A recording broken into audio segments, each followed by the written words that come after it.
Hey, it's Josh Vergara from Android Authority. What's going on, everybody? And here we're taking a look at the LG V20, and we're taking a look at some of the software, some of the additions rather, that they put into this new version of Android Nougat.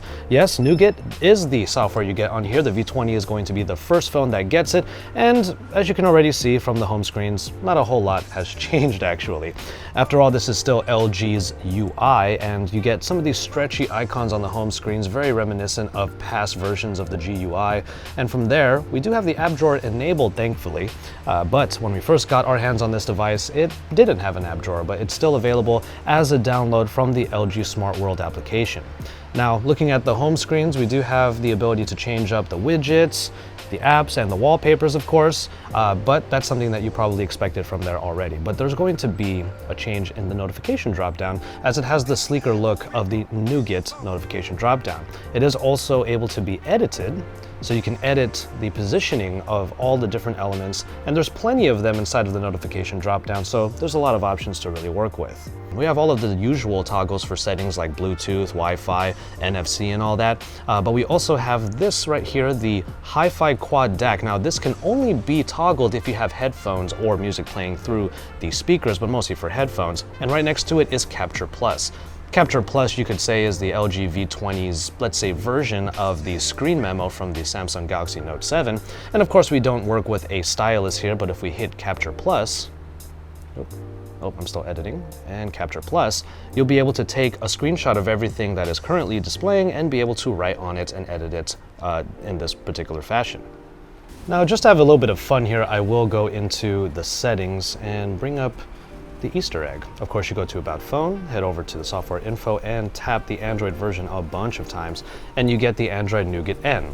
Tap a bunch of times and hold, and you see on the bottom that a tiny little cat, or a neko rather, appears. From there, we can go to the notification dropdown, and you'll see here that we can edit it, and we have the Easter egg right there. I'm going to drag that to be front and center, or rather the first thing on the list. And right now it is an empty dish. So if I were to tap that, I could choose from these 4 different icons and be able to make it say something else. So there, I officially have a donut, or a treat rather, as that icon there. When you select one of those treats, it's like you're putting it out to attract a cat, and every now and then you will have a notification that says that a cat is here and that treat has disappeared and has been replaced with the empty dish once again. Of course, one of the main features of the V10 was its second screen. There's literally a second screen up here, a little area that shows the time, the day, and a bunch of notifications over on the side, even when the main screen is off. It's kind of nice to be able to see all of that, but when I turn on the main screen, it goes over to the signature. Now, this signature can be shown when the main screen is off. You just have to toggle either the time or the signature in the settings. But when you swipe here, there are a number of different panels. And you have some icons that can be customized for quick shortcuts, or these quick tools for turning on things like the flashlight. And then, of course, the signature here. The signature is the main part that was addressed in the second screen. Now you can put up to 24 digits that can be marqueed and scrolling so that you have a nice signature there. Also, the second screen brightness has been bumped up a little bit, so anyone that was having issues from the V10 will not have that with the V20, as everything is nice and clear to see. Now, one feature about the signature portion of the second screen is that it now comes with what's called the signature wallpaper.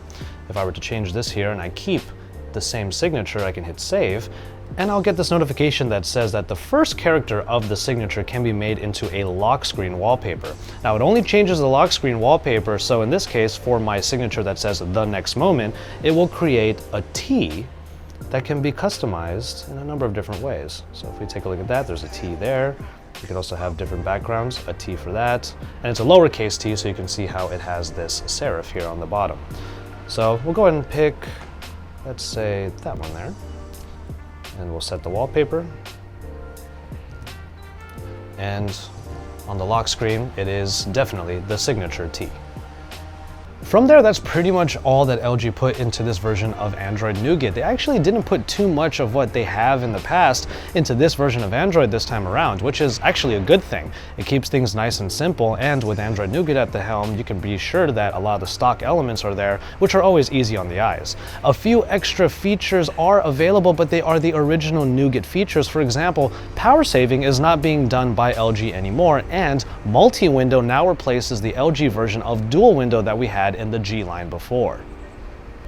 We're really excited to bring you all of our coverage on the LG V20, so make sure you stay tuned to Android Authority for even more about it and its comparisons to plenty of the other Android smartphones in the market today.